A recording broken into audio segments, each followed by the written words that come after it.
नमस्कार दोस्तों, मेरे चैनल रामेश्वरम भक्ति चैनल में आप सभी का हार्दिक स्वागत है। दोस्तों, आप सभी को आज हम इस वीडियो में बताएंगे कि वर्ष 2024 में वट सावित्री व्रत किस दिन को पड़ा है और किस तारीख को है। और दोस्तों, वट सावित्री व्रत में कौन कौन सी ऐसी आवश्यक वस्तुएं हैं जिन्हें हमें ज़रूर खरीदना चाहिए और मतलब कि अगर हम कहीं मान लीजिए बाहर रहते हैं, वहाँ वो वस्तुएं अगर नहीं मिल रही हैं, वो सामग्रियाँ नहीं मिल रही हैं, तो हमें क्या करना चाहिए। दोस्तों, कई जगहों पर ऐसा होता है कि हर चीज़ नहीं मिलता है, तो हमें कैसे मैनेज करना है, व्रत भी करना है और हमें आवश्यक वस्तुओं की भी ज़रूरत है, वह भी हमें लेना है।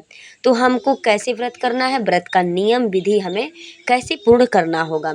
अगर हमें मान लीजिए कुछ सामग्रियाँ, कुछ आवश्यक वस्तुएं अगर नहीं मिलती हैं, तो हमें कैसे व्रत को पूर्ण करेंगे। तो आइए इन तमाम बातों को हम आज जानते हैं। अगर मान लीजिए कि हम पंखा है बाँस का, कई जगहों पर नहीं मिलता है, तब भी हम क्या करें, यह भी बातें हम जानेंगे। और मान लीजिए कि अगर पहली बार हमें व्रत करना है, तो हमें करें या ना करें, हम इस बात को भी हम इस वीडियो में जानेंगे। और दोस्तों, जो गर्भवती महिलाएं हैं, वो व्रत कैसे करें या ना करें, इस बात की भी जानकारी हम पाएंगे। दोस्तों, वट सावित्री व्रत ज्येष्ठ माह की अमावस्या तिथि को यह व्रत रखते हैं। बहुत लोग यह व्रत ज्येष्ठ पूर्णिमा के दिन भी रखते हैं। तो इस वर्ष यानी 2024 में वट सावित्री व्रत 6 जून दिन गुरुवार के दिन रखा जाएगा। दोस्तों, कई बार हमारे मन में यह सवाल उठता है कि क्या हम वट सावित्री का व्रत कर रहे हैं तो हमें नया साड़ी खरीदना ही पड़ेगा। अगर हम नहीं खरीद पाते हैं नया साड़ी, तो हम क्या मतलब रखी रखाई अपने पास जो साड़ियाँ हैं पहनी हुई, क्या हम उनसे व्रत मतलब पहन के और व्रत कर सकते हैं, पूजा कर सकते हैं। तो दोस्तों देखिए, नई साड़ी खरीदने का कोई बहुत मतलब बड़ा नियम नहीं है कि आप नई साड़ी नए वस्त्र ही खरीदेंगे तो पहन के आप वट सावित्री व्रत करेंगे और पूजा करेंगे। तो दोस्तों, अगर आपके पास क्षमता है, सामर्थ्य है, आप खरीद सकती हैं, तो आप नया साड़ी, कोरा साड़ी आप खरीद सकती हैं। लाल रंग का, पीले रंग का, नारंगी रंग का, मतलब आप किसी भी कलर का खरीद सकती हैं। बस नीला, काला, सफ़ेद, यह कलर जो है कि छोड़ कर के आप किसी भी कलर की साड़ी आप 2 मैच की, 3 मैच की साड़ी कलर की मतलब कलरफुल में भी खरीद सकती हैं। अगर आपके पास खरीदने का सामर्थ्य हो सकता है, तो आप खरीद सकते हैं, नहीं हो सकता है तो हमारे पास जो रखी हुई साड़ियाँ हैं, मान लीजिए हमने पहना है, पूजा पाठ में भी पहना है, कहीं भी पहना है, तो वो साड़ियाँ जो रखी हुई हैं, धुलकर हम रखे हैं, उस साड़ी को भी पहन के हम व्रत कर सकते हैं, पूजन कर सकते हैं। इसमें कोई मतलब संदेह का बात नहीं है। ज़रूरी नहीं है कि कोरा ही, नया ही हम साड़ी खरीदेंगे तभी जो है कि हम व्रत को करेंगे। दूसरी बात कि इस व्रत में पति के लिए भी कोई कपड़ा, वस्त्र मतलब खरीदना चाहिए। पति के लिए भी मतलब वस्त्र कोई खरीदा जाता है, यह शुभ होता है और पति का ही यह मतलब त्योहार है, व्रत है, तो हमें पति के लिए मतलब पैंट शर्ट भी खरीद सकते हैं। पति मतलब जो भी पहनते हैं, वो भी मतलब हम खरीद सकते हैं। अगर हमारे पास मान लीजिए कि उस समय मतलब कि नहीं खरीदने की हम योग्य में हैं, नहीं खरीद पाते हैं, तो हमें पति के लिए एक अंगोछा ही खरीद लेना चाहिए, एक बनियान ही खरीद लेना चाहिए पति के लिए, या फिर पति के लिए हमें जो है कि एक रुमाल ही उनके लिए, उनके नाम पर खरीद करके और तब जो है कि इस व्रत को, इस पूजन को हमें करना चाहिए।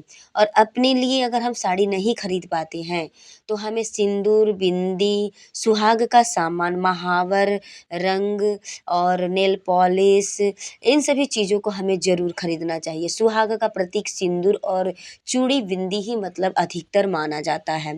किसी भी पूजा पाठ में, सुहाग के व्रत में हमें सिंदूर, बिंदी और चूड़ी, कंगन अपने हाथों में पहनने के लिए, महावर पैर में लगाने के लिए, इन सभी चीज़ों को हमें अवश्य ही खरीदना चाहिए।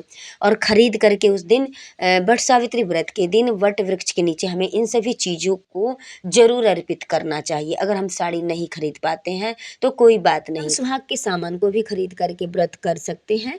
तीसरी वस्तुएं आप लोग सुने कि उस दिन ऐपन बनाना मतलब बहुत ज़रूरी होता है। जो चावल का हम ऐपन बनाते हैं, थापा मारने के लिए, थापा लगाने के लिए बरगद के पेड़ पे। तो चावल भिगो करके उसको पीस करके उसमें थोड़ी सी हल्दी मिला लेनी चाहिए। यह मतलब सबसे ज़रूरी मतलब सामान है जो कि पूजा के लिए हमें यह बात मतलब ध्यान में रखना चाहिए। और चौथी मतलब सामग्री है, चौथी बातें हैं, आप लोग ध्यान से सुनिएगा कि उस दिन मूंगफली, चना, किशमिश, काजू मतलब आप ले सकती हैं। 108 भौरी घूमने के लिए जो फेरी लगाई जाती है वट वृक्ष के, बरगद के पेड़ की, तो 108 हमें वस्तुएं लेनी है। अगर आप चना लेती हैं तो चना को पहले ही भिगो दीजिएगा एक दिन पहले, और 108 चना रख सकती हैं, किशमिश रख सकती हैं, मूंगफली रख सकती हैं, काजू रख सकती हैं, बादाम रख सकती हैं। मतलब कि आप कोई भी वस्तु 108 बार ले करके और फेरी लगा सकती हैं। और देखिए सबसे विशेष बात है कि आपको कच्चा सूत लेना है, कच्चा सूत लेना है जो कि दुकानों में मिलता है। अगर नहीं मिल पाता है, आप जहाँ मान लीजिए रहती हैं वहाँ नहीं मिलता है, तो आप पीले रंग का रील का धागा भी ले सकती हैं। अगर मान लीजिए नहीं मिलता है तो क्या करेंगे, रील के धागे से भी मतलब पीपल का जब अमावस्या के दिन भौरी देते हैं हम लोग, सोमवती अमावस्या के दिन, तो रील के धागे को ही हम जो है कि पीपल के वृक्ष में लपेटते हैं। तो आप रील के धागे को भी पीले रंग के ले सकती हैं। और अगर कच्चा सूत आपको मिलता है तो और भी अच्छा है। और देखिए जो कच्चा सूत आप लपेटेंगे वट वृक्ष में, इसको 108 बार नहीं घूम कर लपेटना है, उसको 5 बार 7 बार आप वट वृक्ष में लपेट करके रहने दीजिएगा। 108 जो आप वस्तुएं रखी रहेंगी भौरी लगाने के लिए, फेरी लगाने के लिए, परिक्रमा लगाने के लिए, मतलब आप जो भी बोलिए, आपकी तरफ जो भी मतलब बोला जाता हो, तो उसके लिए आप 108 जो वस्तुएं रखी रहेंगी उससे आप 108 बार घूम करके फेरी लगाएंगे। और आम का पल्लू भी मतलब आप लोग रख लीजिएगा। किसी भी पूजा पाठ में आम के पल्लू को रखा जाता है, शुभ माना जाता है, तो आप लोग रख लीजिए। देखिए अगर आपके यहाँ पंखा बांस का बेना नहीं मिलता है तो आप क्या करें, अगर मिलता है तो ख़रीद लीजिएगा। मार्केट बाज़ार में मिलता है, बहुत जगह पर बिकता है। अगर मिलता है तो आप नया ही बेना खरीदिएगा पंखा बांस का। अगर नहीं मिलता आपके यहाँ तो जो प्लास्टिक वाला पंखा मिलता है अगर, तो वो भी आप ले सकती हैं।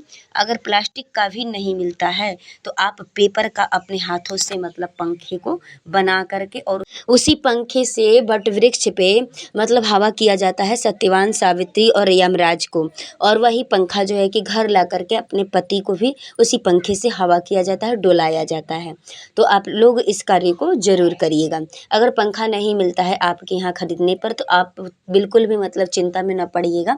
जो मिलता है उसी को लेकर के मन में श्रद्धा का भाव रखते हुए वट सावित्री का व्रत आप लोग कीजिएगा। और जो सामग्रियाँ नहीं मिलती हैं उनके लिए आप जो है कि वट वृक्ष के नीचे क्षमा याचना कर लीजिएगा कि हमारे पास जो भी सामग्रियाँ मिली हुई है हम लेकर के उपस्थित हैं अपने पूजा में, और नहीं मिला है उसके लिए हमें हे त्रिदेव हमें माफ़ कीजिएगा। दोस्तों अब अगली बात है कि क्या पहली बार जो नए व्रत उठाना चाहती हैं वो उठा सकती हैं कि नहीं। तो देखिए इस साल में 2024 में कोई भी मलमास, अधिक मास वर्ष में नहीं है, एकदम से क्लियर वर्ष है, एकदम अच्छा है। आप लोग व्रत अगर उठाना चाहती हैं, नया व्रत जो करना चाहती हैं वो कर सकती हैं। कोई भी इसमें मतलब सोचने की बात नहीं है कि हम उठाएं या ना उठाएं, आप उठा सकती हैं। देखिए यह व्रत नया जब उठाया जाता है तो मायके से ही उठाना और ज़्यादा अधिक शुभ होता है।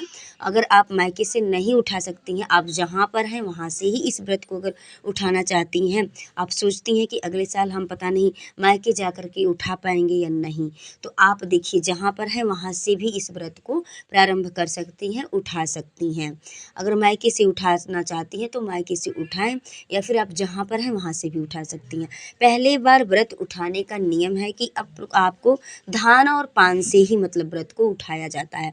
तो आप लोग देख लीजिएगा कि आपके यहाँ कैसे होता है।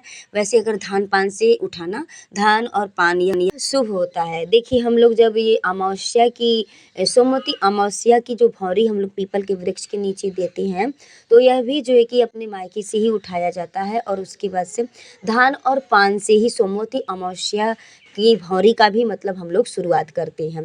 तो देख लीजिएगा उसमें भी सुहाग के लिए ही दिया जाता है भौरी सोमवती अमावस्या को। और यह वट सावित्री व्रत भी अमावस्या के दिन जो हम लोग करते हैं, यह भी मतलब हम अपने सुहाग के लिए ही करते हैं। देखिए दोस्तों बात आती है कि मतलब मान लीजिए कि हम गर्भवती महिला है, तो गर्भवती महिला इस व्रत को कैसे करें। गर्भवती महिलाओं के लिए थोड़ी समस्या हो जाती है व्रत को करना। और अगर नहीं भी छोड़ना चाहती हैं, व्रत करना चाहती हैं, तो भी आप लोग सुनिए कि कैसे मतलब व्रत को पूर्ण कर सकती हैं गर्भवती महिला। देखिए, गर्भवती महिला अगर ना करे तो और अच्छा है, और अगर उनकी आत्मा नहीं मानती है, इच्छा नहीं होती है व्रत को छोड़ने की, तो देखिए सारी सामग्रियाँ लेकर के, जो भी सुहाग की सामग्रियाँ हैं, पूजा पाठ की सामग्रियाँ हैं, बिल्कुल आप लोग रेडी कर लीजिएगा। उसके बाद से वट वृक्ष के नीचे जा कर के विधि विधान से आप लोग पूजन करिएगा। पूजन करने के बाद से जो भी सामग्री विधि होती है आप लोग कर लीजिएगा, चढ़ा दीजिएगा। उसके बाद से आप अपने घर पर आकर के चाहे तो पानी भी पी सकती हैं, फलाहार कर सकती हैं। फलाहार करने के बाद से अगर आप चाहती हैं व्रत को करना तो कर सकती हैं फलाहार पे। अगर फलाहार पे भी नहीं कर सकती हैं, आप नहीं रह पाती हैं, मान लीजिए भूखे प्यासे, तो आप सिर्फ पूजा करके ही सारी सामग्रियों को चढ़ा करके आप उसके बाद से सात्विक भोजन कर सकती हैं। और भोजन आप एक तरह का भोजन करिएगा, एक तरह के अनाज का, 2 तरह के अनाज का भोजन नहीं करना है। तो देखिए मन में श्रद्धा भाव रहेगा तो भगवान भी देखेंगे कि देखिए यह व्रत के अवस्था में नहीं है, करने की अवस्था में इसने पूजा पाठ कर लिया, तब भी जो है कि गर्भवती महिला को उतना ही पूर्ण मिलेगा फल। और गर्भवती महिला ध्यान रखें कि वट वृक्ष की परिक्रमा ना दें। गर्भवती महिला को परिक्रमा भौरी नहीं देना चाहिए, बस पूजा आप कर सकती हैं। और देखिए उस दिन जो है कि सिंहोरा भी अपना ले जाने का विधान है वट वृक्ष के नीचे। सुहाग का हमारा सिंहोरा प्रतीक है, तो हम वट वृक्ष के नीचे अगर ले जाएं तो और भी अच्छा है। अब मान लीजिए हमारे पास सिंहोरा नहीं है, हम कहीं बाहर रहते हैं, सिंहोरा घर पर है, तो भी जो है कि हम जिस डिब्बी से जो भी सिंदूर हम मतलब प्रतिदिन लगाते हैं वह भी मतलब वट वृक्ष के नीचे हम ले जाएं तो और अच्छा है, क्योंकि हमारे सुहागे के लिए उसमें जो है कि हमें आशीर्वाद मिलेगा, और जो है कि हमारा सुहाग में बढ़ोतरी होगी, सुहाग की लंबी आयु होगी हमारे पति की। तो आप इन सभी कार्यों को ध्यानपूर्वक करिएगा। अब दोस्तों सवाल उठता है कि अगर हमारे पास नज़दीक में बट का वृक्ष नहीं है, बरगद का पेड़ नहीं है, तो हम कैसे पूजा करें। अगर बट वृक्ष का मतलब कहीं दूर भी है, उसकी एक डाली भी मिल जाती है, एक टहनी भी मिल जाती है, एक पत्ता ही अगर आपको मिलता है, तो आप घर पर ला करके उसको अपने गमले में मिट्टी में ऐसे गाड़ करके वहीं बट वृक्ष को मतलब ध्यान करके, और वहाँ पे भी जो है कि आप अपने सभी सामग्री पूजा पाठ की चढ़ा करके आप विधि पूर्वक वहाँ भी पूजन कर सकती हैं। अगर मिलता है बट वृक्ष बरगद का पेड़ तो और बहुत अच्छा है, आप लोग बरगद के नीचे ही जा कर के करें। अब दोस्तों सवाल उठता है कि मासिक धर्म में जो स्त्रियां हैं, जो महिलाएं हैं, वो व्रत कैसे करें। तो देखिए आप लोग व्रत कर लीजिएगा। जैसे हम लोग बोलते हैं कि खड़ा व्रत किया जाता है, मतलब हम पूजा पाठ नहीं करेंगे, हम खड़ा व्रत कर लेंगे। देखिए सुहाग के लिए हम जो भी व्रत रखते हैं, जैसे कि हरियाली तीज है, वट सावित्री व्रत है, या फिर सोमवती अमावस्या का पीपल का मतलब जो भौरी हम देते हैं वो भी सुहाग के लिए है। तो हम जो ये सब जो व्रत हम करते हैं, नियम करते हैं, अगर हम मान लीजिए मासिक धर्म में महिलाएं हैं, तो उन्हें क्या करना चाहिए कि अपने सभी सामग्रियों को इकट्ठा करके किसी शुद्ध स्त्री को, किसी शुद्ध लड़की को दे करके, और सभी सामग्रियों को वहाँ चढ़वा देना चाहिए अपने नाम से, और आप व्रत कर लें सीधा, और आप पूजा पाठ ना करें। आप मतलब मासिक धर्म वाली महिलाओं के लिए यह नियम है, और अपना सभी सामान जो है कि दूसरों को दे करके चढ़वा सकती हैं। सबसे महत्वपूर्ण बात तो ये है कि सत्यवान और सावित्री की आप तस्वीर खरीद लीजिएगा, फोटो, और वहीं बट वृक्ष के नीचे रख लीजिएगा। जब आप पूजा करने जाइएगा वहाँ पे तो वहीं रख लीजिएगा, और उनको जो है कि पूजा कीजिएगा। एक लाल वस्त्र आप उनको ओढ़ा दीजिएगा छोटा सा, या फिर आप जो भी वस्त्र अगर खरीदी है, साड़ी है या फिर जो भी है, वो उनको वहाँ समर्पित कर दीजिएगा बट वृक्ष के नीचे रख करके। वैसे तो बट वृक्ष के नीचे भी अगर आप पूजा कर लेंगी तो उनका ही पूजा माना जाएगा, लेकिन अगर फोटो तस्वीर रख करके करेंगी तो और भी ज़्यादा आपको आशीर्वाद मिलेगा। तो दोस्तों अगर वीडियो हमारी जानकारी अच्छी लगती हो तो चैनल को अवश्य सब्सक्राइब करिएगा, लाइक करिएगा, बेल की घंटी को जरूर दबा दीजिएगा। दोस्तों आप लोग कमेंट्स भी किया करिएगा, कमेंट्स आप लोग करते हैं तो अच्छा लगता है, तो आप लोग कमेंट्स भी किया करिएगा। और दोस्तों वीडियो में लास्ट तक बने रहने के लिए आप सभी को मेरे तरफ से बहुत बहुत धन्यवाद।